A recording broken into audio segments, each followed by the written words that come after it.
Palavra da Verdade, com Hernandes Dias Lopes. Irmãos queridos, vamos então abrir a palavra de Deus, hoje no livro de Obadias. Eu sei que o livro de Obadias fica escondido entre os pequenos profetas, mas para facilitar para você, ele fica logo depois do livro de Amós. O pessoal hoje está engraçado, não está? É isso mesmo. Então, vamos lá. Entre Amós e Jonas, para facilitar mais ainda. Profeta Obadias.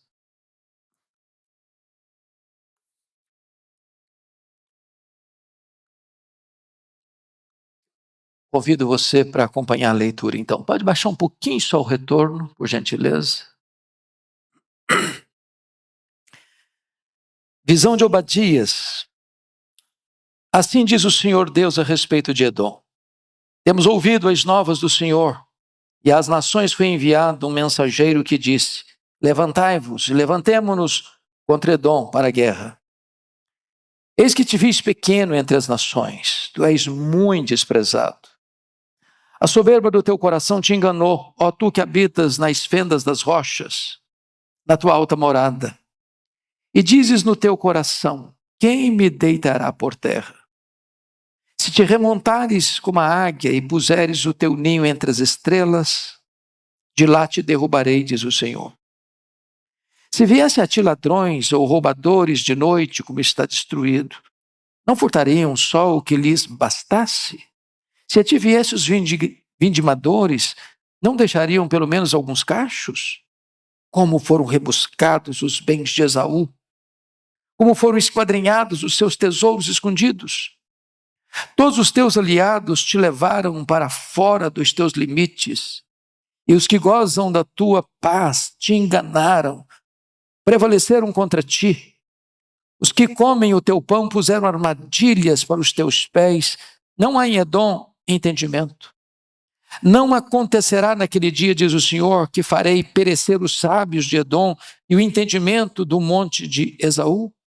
Os teus valentes, ó Temã, estarão atemorizados, para que do monte de Esaú seja cada um exterminado pela matança. Por causa da violência feita a teu irmão Jacó, cobrir-te-á vergonha e serás exterminado para sempre.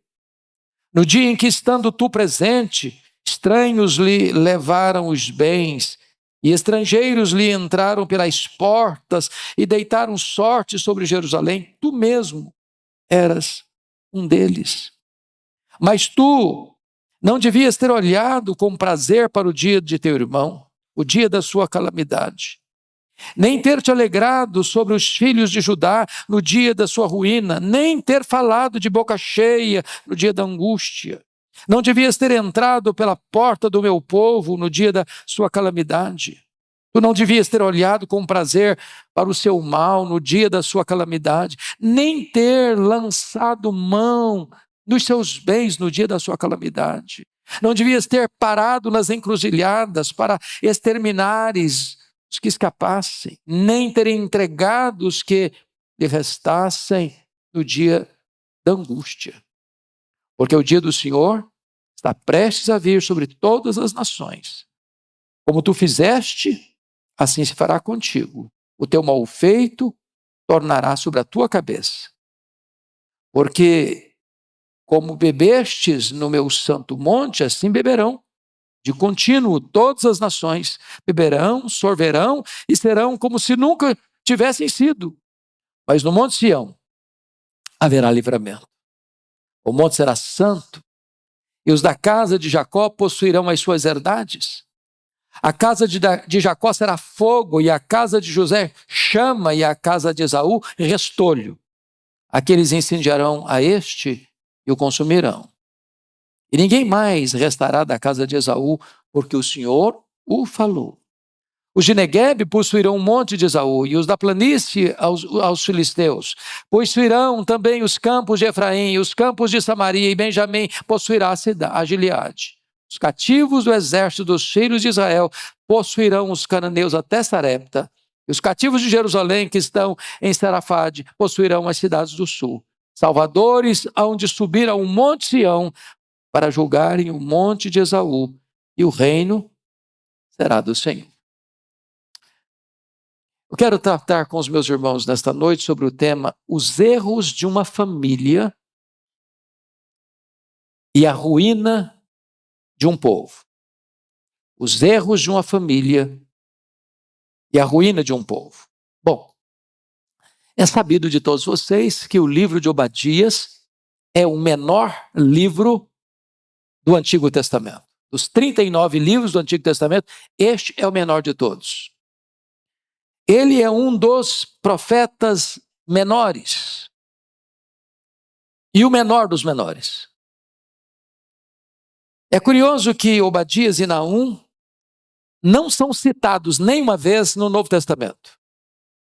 E esses dois livros retratam a derrota definitiva de dois inimigos do povo de Deus, Edom e Nínive, capital da Síria.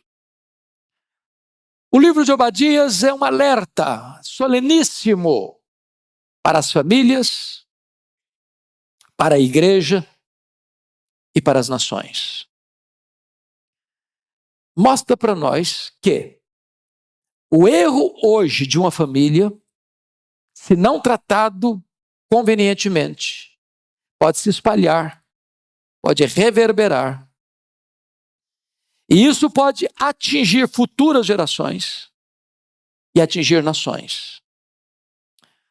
O ponto aqui, meus amados irmãos, começa com uma família. Família de Isaac, família de Rebeca. Esse casal, que teve um casamento belíssimo, em amor. Este homem que vem de uma família muito importante na história, ele é filho de Abraão, herdeiro único de uma grande fortuna e de uma grande herança espiritual. Casa-se com Rebeca, ela é estéril. Ele orou 20 anos, para o ventre dela ser curado. Depois de 20 anos de oração, Deus faz um milagre. Nascem Esaú e Jacó. 2 filhos, 2 nações dentro do ventre, irmãos gêmeos. Nações que nasceram do mesmo ventre. Jacó é o pai dos judaítas, Esaú é o pai dos edomitas. E por inabilidade deste casal, Isaac e Rebeca, que em vez de construírem amizade entre os irmãos, construir pontes de amizade dos seus filhos, resolveram um ter opção por um, outro ter opção por outro. Isaac amava mais Esaú, Rebeca amava mais Jacó. E em vez dos filhos crescerem unidos, tornaram-se competidores, inimigos, rivais. E essa rivalidade avançou para dentro da história. E o que nós lemos hoje aconteceu 1500 anos depois. Esse ódio ainda está permanecendo. E o que está acontecendo? Os filhos de Jacó, o povo de Jerusalém, está sendo saqueado, invadido, massacrado pelos caldeus. E os irmãos de Jacó, os edomitas, estão celebrando, estão batendo palmas, estão junto com os inimigos, estão celebrando no dia da angústia do povo de Jacó. E mais, estão entrando dentro da cidade, saqueando os bens dos seus irmãos. Estão nas encruzilhadas, os que tentavam escapar, eles matavam, os que não conseguiam matar, e entregavam para os caldeus para que eles fossem mortos. E então Deus está aqui trazendo juízo sobre Edom. Porque lá há 1500 anos, um pai e uma mãe não tiveram sabedoria para criar os seus filhos como amigos. Eu, à guisa de introdução, quero destacar 3 pontos. Primeiro, Nunca subestime os pequenos problemas. Eles podem se tornar um grande mal. Preste atenção nisso. Esses dois povos, Israel e Edom, nasceram de um mesmo ventre. Foram filhos de um mesmo pai, de uma mesma mãe. Beberam o mesmo leite materno. Foram criados na mesma casa, sob as mesmas instruções. Mas o ódio de um pelo outro foi tal que ao longo dos anos, esses dois países viveram inimizados. E agora, um deles, os edomitas, massacram o seu irmão, quando o seu irmão está vivendo o dia mais triste da sua desventura. E o resultado é o juízo peremptório de Deus vindo sobre os edomitas. Olha o verso 10 comigo. Por causa da violência feita a teu irmão Jacó, cobrir-te-á vergonha e serás exterminado para sempre. Primeiro ponto, então, não subestime os pequenos problemas, porque eles podem se tornar um grande mal amanhã. Segundo ponto da introdução é que uma grande bênção pode se transformar numa grande tragédia quando deixamos as nossas vaidades pessoais nos dominarem. A família de Isaac e Rebeca era para ser uma grande bênção. Isaac orou 20 anos para os meninos nascerem e eles nasceram. Podia ser uma grande bênção para o mundo, mas por uma questão de vaidade,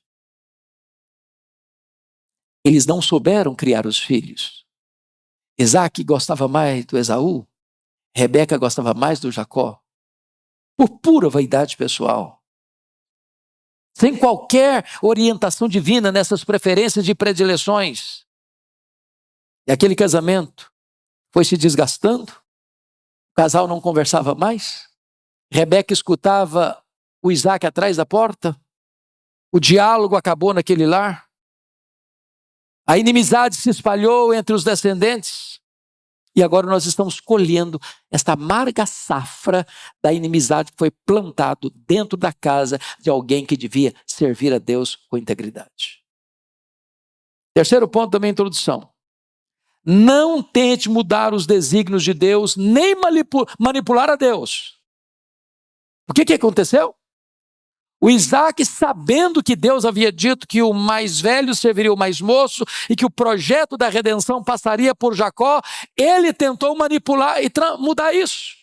Chamando Jacó, Esaú particularmente, vem cá meu filho, faça uma refeição para mim, porque eu vou abençoar você. E ele sabia que abençoar você seria transferir a bênção que Deus disse que era para Jacó, para Esaú.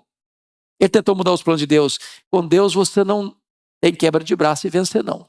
Ninguém luta contra Deus e prevalece. Os planos de Deus não podem ser frustrados. Por outro lado, diz a Bíblia que Rebeca tenta manipular a situação, dando uma mãozinha para Deus, como se Deus precisasse de uma mãozinha nossa para cumprir seus planos. Diz, vem cá meu filho, o seu pai vai abençoar o Esaú, então nós vamos fazer o seguinte, eu sei que Deus prometeu, mas eu preciso fazer, eu preciso agir, agora é comigo, agora é do meu jeito, agora é do meu modo, você vai fingir que você é Esaú, e você vai lá e roubar astuciosamente a bênção que o seu pai vai dar para o seu irmão. Deixa eu lhe dizer uma coisa, Deus não precisa da nossa ajuda para cumprir os seus planos, não. Ele é soberano. Não queremos e não podemos manipular os planos de Deus do nosso jeito, do nosso modo. Pois bem, dito isso, é preciso então dizer que nós não podemos interpretar o livro de Obadias sem entender o que de fato aconteceu na casa de Isaac e de Rebeca. Eu queria aí brevemente recordar a vocês. Primeiramente, diz Gênesis 25, 22, que há uma luta na barriga da Rebeca, no ventre da Rebeca.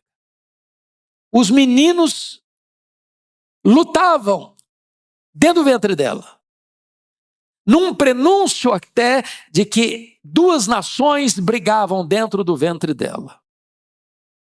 Aí depois vem em segundo lugar o erro dos pais. Porque eles poderiam ter revertido isso. Notinha de rodapé. Notinha de rodapé. Quem tem mais de um filho aqui? Os casais que têm mais de um filho, levanta a mão. Obrigado. Vocês sabem disso. Os nossos filhos não são naturalmente unidos. Não são. Sobretudo quando tem dinheiro envolvido. Dinheiro não tem liga. Dinheiro não tem amálgama. Dinheiro divide. Quando você vê uma família com os filhos unidos, pode saber de uma coisa: tem um pai e tem uma mãe por trás costurando esta amizade. Cuide para que seus filhos sejam amigos, sejam unidos. Isaac e Rebeca não fizeram isso. Terceiro, para entender, um jantar caríssimo. Esse é o jantar mais caro da história. O Esaú o Jacó comprou do seu irmão Esaú o direito de primogenitura com um prato de lentilhas, com a sopa. Foi o cardápio mais caro da história. Mostrando que ele era profano. Mostrando que ele não dava valor às coisas espirituais. Mostrando que as coisas materiais é que dominavam a mente e o coração dele. Mas preste atenção, esses povos todos ao redor de Israel tinham deuses. Os amonitas tinham, os moabitas tinham, os filisteus tinham, todos os povos tinham. Mas você não vai encontrar na Bíblia os deuses dos edomitas. Eles não tinham outros deuses. Sabe qual era o deus deles? A matéria, as coisas. Eles eram materialistas. Eles amavam as coisas, eles matavam pelas coisas, eles roubavam pelas coisas. Eles eram totalmente materialistas. E é exatamente o que está acontecendo aqui. Na calamidade do seu irmão, eles estão lá saqueando, roubando, tomando, espoliando. Quarta coisa para entender é uma mentira muito astuciosa. A mentira que o Jacó contou para o pai, pela orientação da mãe. Agora, eu já disse isso aqui para a igreja, mas tem visitantes e tem gente nos acompanhando. Quando a gente pensa nessa história da Rebeca chamar o Jacó: vem cá, meu filho, você vai lá, pega 2 cabritos, vou fazer uma refeição para o seu pai. Eu sou casado com ele há tantos anos e eu sei o gosto dele. Então, fazer o seguinte: você vai se fingir de Esaú. Eu vou botar em você as roupas de Esaú. Vou pegar a pele do cabrito e botar no seu braço. O seu pai, se apalpar você, se cheirar você, vai saber que você é Esaú. A gente pensa que o Jacó era um adolescente. Sabe quantos anos tinha o Jacó? Nesse tempo? Da grande mentira? 77 anos. 77 anos. Manipulado pela mãe. Bom, mas tem outra coisa para você entender. O ódio violento. Gênesis 27, 41. A Bíblia diz que Esaú tomou a decisão de matar o seu irmão. E a pessoa, quando o meu pai morrer, a pessoa que o pai dele ia morrer logo. Eu vou matá-lo. A Rebeca chama Jacó, sai de casa agora, meu filho, vai lá para casa do meu irmão. Daqui a pouquinho eu mando chamar você. Sabe quanto ele ficou lá na casa do irmão dela? 20 anos. Sabe o que aconteceu? Quando Jacó voltou, a sua mãe já estava morta. Sabe qual foi a grande preocupação do Jacó ao voltar para casa e encontrar seu irmão? E ele ficou sabendo que o seu irmão estava vindo ao encontro dele com 400 homens armados. E ele fica apavorado. Quis a providência de Deus que os dois se reconciliassem. Mas nunca conviveram, nunca viveram juntos. E os seus descendentes nunca se deram um com o outro. Sabe por quê? Porque aquela hostilidade nunca mais cessou. E eu preciso que você compreenda isso para você entender melhor o texto que nós vamos trabalhar daqui a pouquinho. Quando você vai lá para Êxodo, eles estavam saindo do Egito, Moisés pediu aos descendentes de Esaú, os edomitas: permita-nos passar pela sua terra. Nós não vamos pegar água, nós não vamos comer nada, não vamos tirar nada, só nos deixe passar. Sabe qual a resposta dos edomitas? Não! Não permitimos. Se nós bebermos da água do poço, nós pagaremos, deixa-nos passar. Não! Não permitiram. Inimizade. Sabe quanto tempo tem isso? De Jacó esse período aí? 400 anos. 4 séculos não conseguiu apagar a mágoa, o ódio entre os descendentes desses 2 irmãos. Mas depois, em segundo lugar, lá em Números 20, 18, tem algo interessantíssimo aí. Está escrito o seguinte: porém Edom lhe disse, não passarás por mim, para que eu não saia eu de espada ao teu encontro. Agora não é só não deixar não. Se você tentar passar, eu vou atrás de você com a espada. Eu vou matar você. Terceiro lugar, é preciso, só no livro que está do lado aí, Amós, capítulo 1, versículos 11 e 12. Preste atenção no que Amós vai dizer. Amós, capítulo 1, verso 11 e 12. Assim diz o Senhor, por 3 transgressões de Edom, e por 4 não sustarei o castigo, porque perseguiu a seu irmão a espada, e baniu toda a misericórdia, e a sua ira não cessou de despedaçar, e reteve a sua indignação para sempre. Sabe aquele camarada que tem ódio, e a ira não passa, não passa, não passa, não passa, não passa.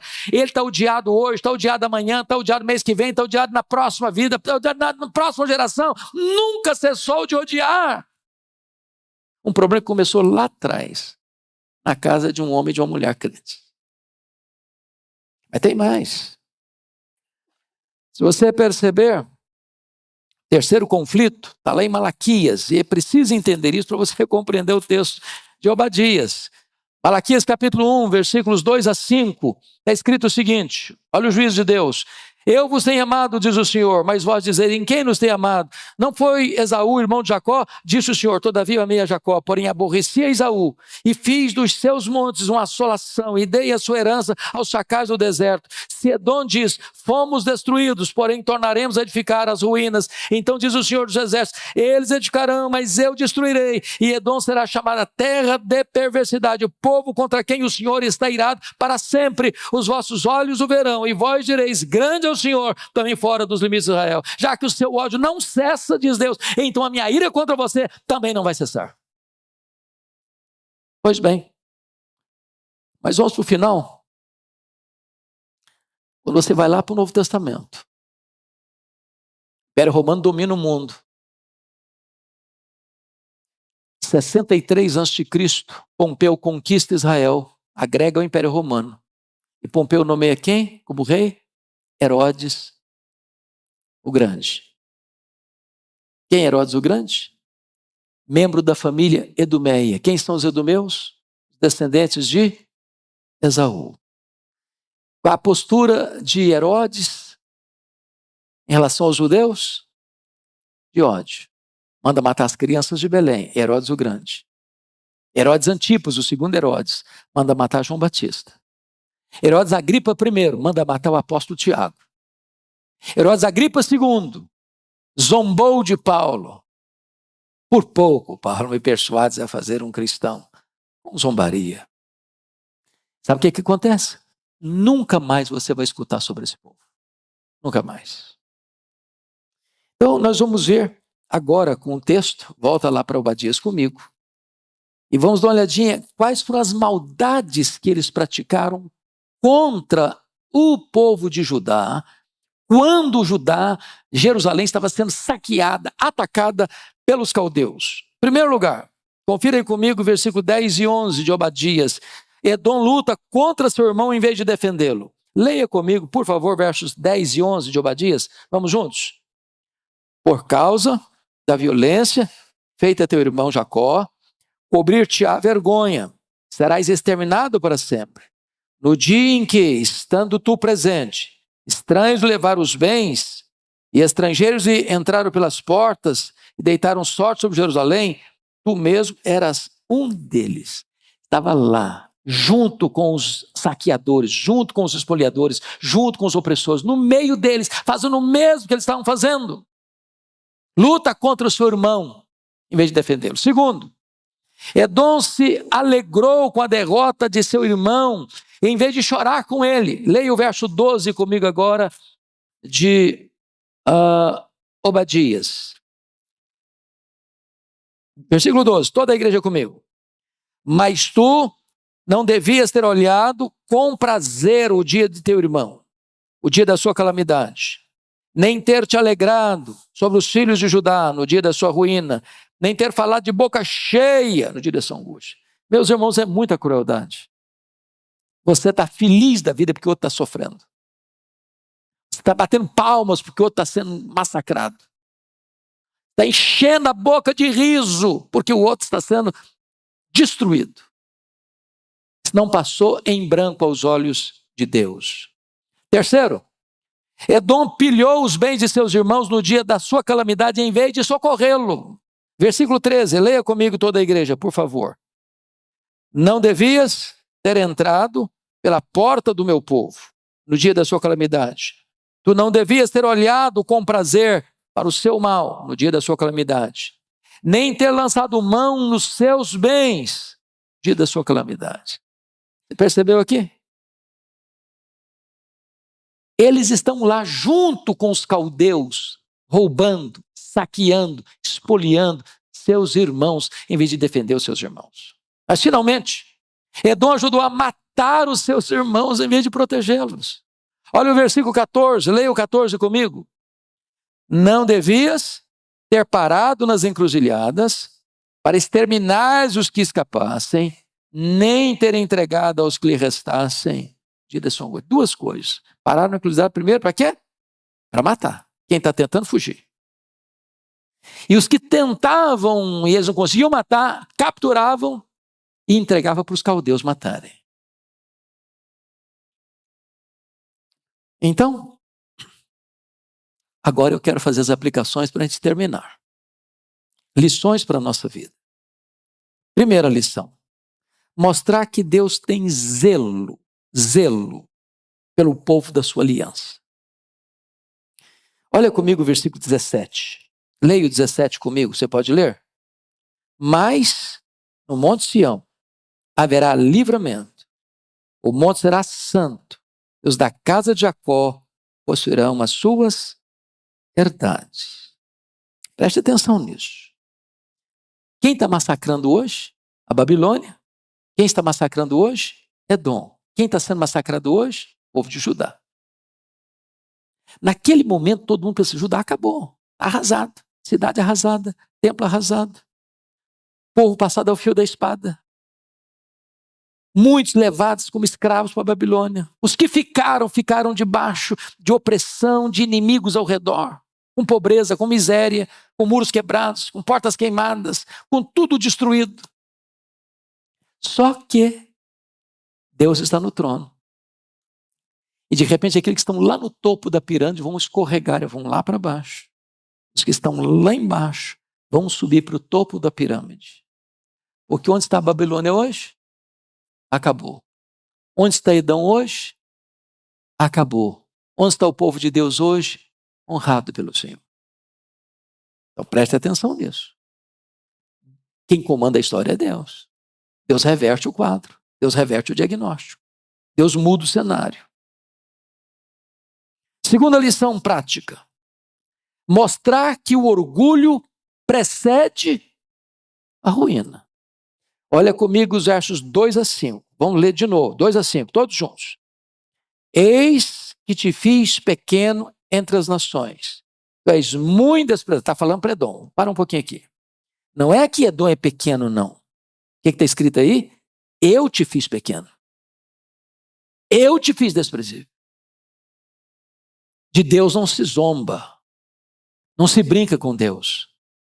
Não se ataca o povo de Deus e fica por isso mesmo. Versículo 3, comigo. A soberba do teu coração te enganou. Ó tu que habitas nas fendas das rochas, na alta morada, e diz o teu coração, quem me deitará por terra? Versículo 4. Se remontares como águias e puseres o teu ninho entre as estrelas, de lá te derrubarei, diz o Senhor. Então vamos entender isso aqui. Os edomitas viviam nessa região lá das montanhas rochosas. A capital era Pela.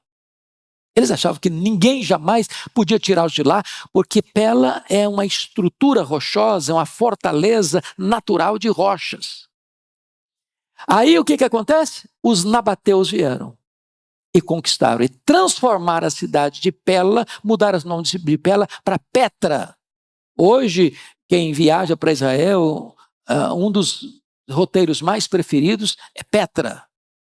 E você fica impressionado porque lá de cima, quando chegava a noite, as luzes, a sensação é que eles estavam lá nas estrelas. Eles tinham construído o ninho dele lá nas estrelas. E eles diziam, ninguém consegue nos derrubar daqui. A situação geográfica que eles estavam era inexpugnável. E aí Deus está dizendo o seguinte, ainda que vocês coloquem o ninho de vocês lá nas estrelas, porque parecia que eles estavam entre as estrelas, nas alturas excelsas dos penhascos. De lá eu te derrubarei, diz o Senhor. Por quê? Por causa da soberba do coração que enganou você. Ninguém mantém-se soberbo sem ser derrubado das alturas da sua soberba, da sua arrogância, da sua presunção. Terceira lição prática. Mostrar que ninguém está seguro, escarnecendo dos princípios de Deus. Meus irmãos, o homem que zomba de Deus, ele pode até num dado momento ser mais forte. Num dado momento ele pode prevalecer. Naquele dia estava prevalecendo. Era o dia da calamidade de Judá. Deus estava entregando Judá nas mãos dos seus inimigos. Mas o fato de Deus entregar Judá nas mãos dos seus inimigos não dava ao irmão Edom o direito de aproveitar daquela calamidade para massacrá-los ainda mais, para espoliá-los ainda mais, para feri-los ainda mais, para matá-los ainda mais. Deus viu nessa atitude de soberba, de arrogância, uma atitude insuportável. E então, Deus suscitou os árabes nabateus contra Edom. E os edomitas foram completamente erradicados dessa região de Petra. E eles foram completamente destruídos no ano 70, quando Tito Flávio destrói Jerusalém. Os descendentes de Esaú estão nessa região também e são completamente destruídos e não tem mais no mapa este povo na história. Deus está exercendo o seu juízo, o juízo final e completo sobre eles. Quarta lição prática. Mostrar que aqueles que semeiam o mal, colherão o próprio mal que semearam. Olha o verso 15 comigo. Leia o 15 comigo, por favor, todos juntos.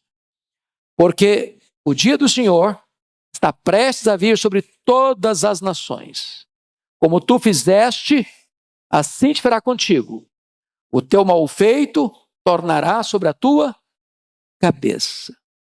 Preste atenção aqui. O dia do Senhor está prestes a vir sobre quantas nações? Sobre todas as nações. As nações cristãs, as nações pagãs, as nações ateias, as nações que oprimem o povo de Deus, as nações que favorecem o povo de Deus, todas terão que passar pelo julgamento de Deus. Então, entendamos isso, irmãos. Não dá para semear o mal e colher o bem. Chama atenção de novo. Essa tragédia histórica, que tem 2000 anos de história, nasceu como uma semente lá na casa de Isaac e de Rebeca. Cuidado para que os pequenos problemas hoje não se tornem tempestades convulsivas amanhã. Quinta lição prática. Mostrar que o povo de Deus, mesmo sendo humilhado hoje, triunfará amanhã. Olha comigo, por gentileza, o versículo 17. Você pode ler o 17 comigo? Vamos juntos? Mas no Monte Sião haverá livramento.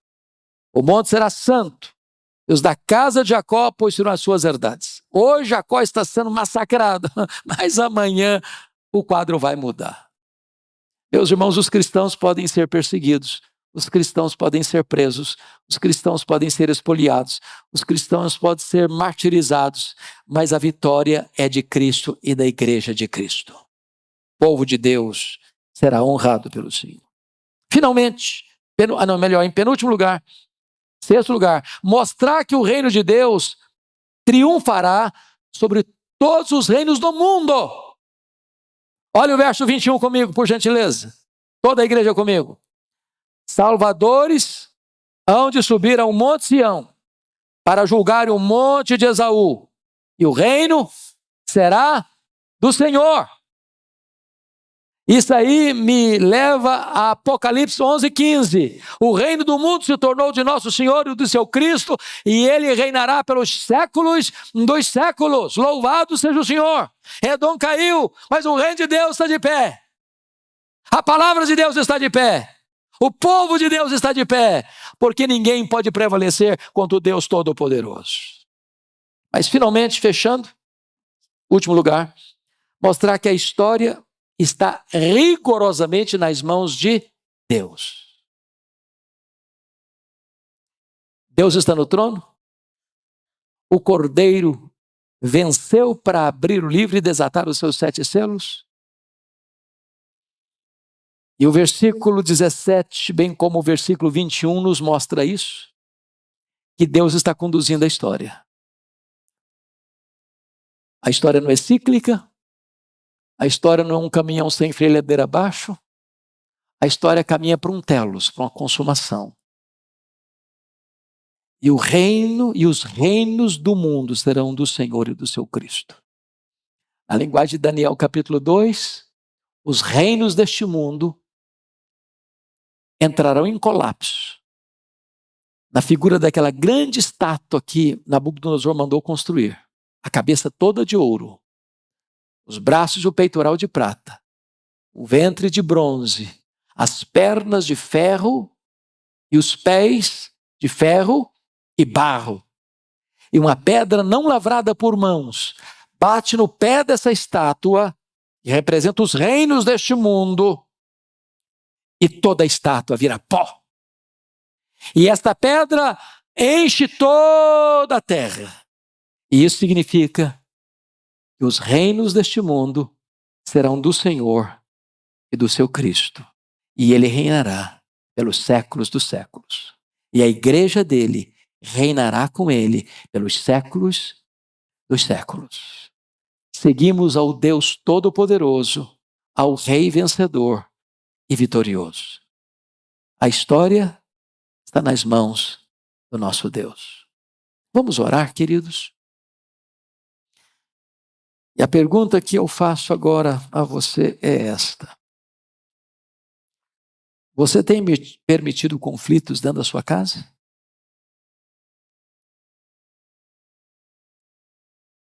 Você tem construído pontes de amizade entre os seus filhos?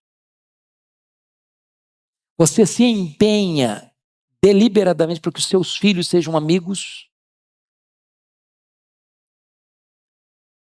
Você patrocina momentos para que os seus filhos estejam juntos? Não permita que os pequenos problemas de hoje virem grandes problemas amanhã.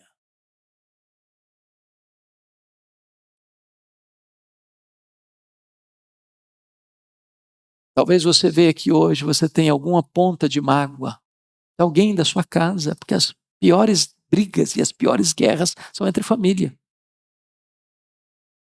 Está na hora de você ser um pacificador. Está na hora de você aplacar a fúria, construir pontes. Está na hora de você perdoar, para que esta ira não despedace para sempre.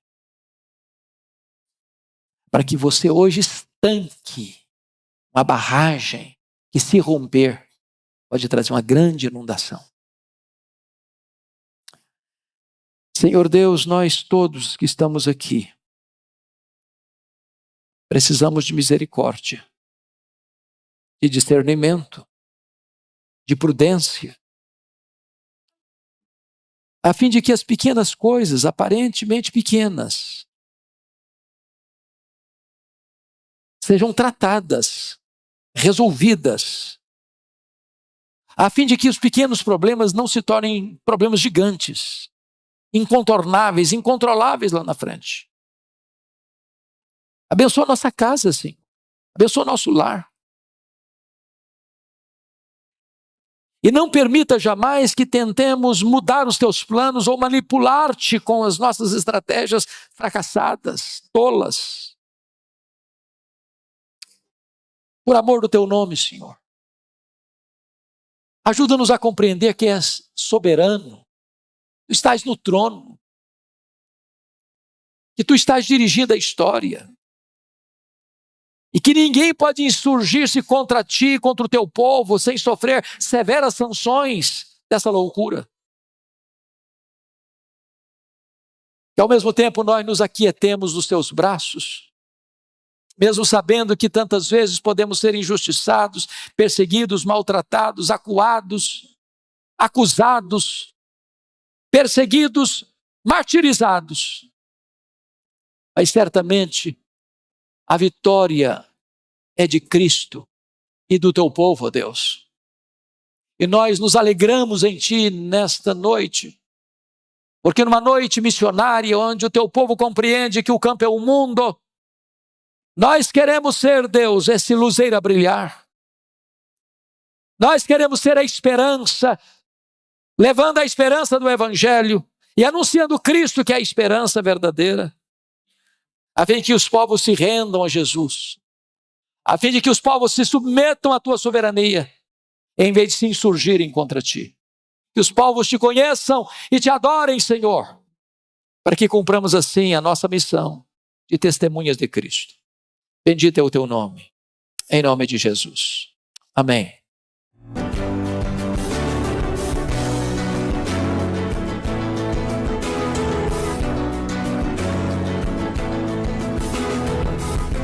Palavra da Verdade, com Hernandes Dias Lopes.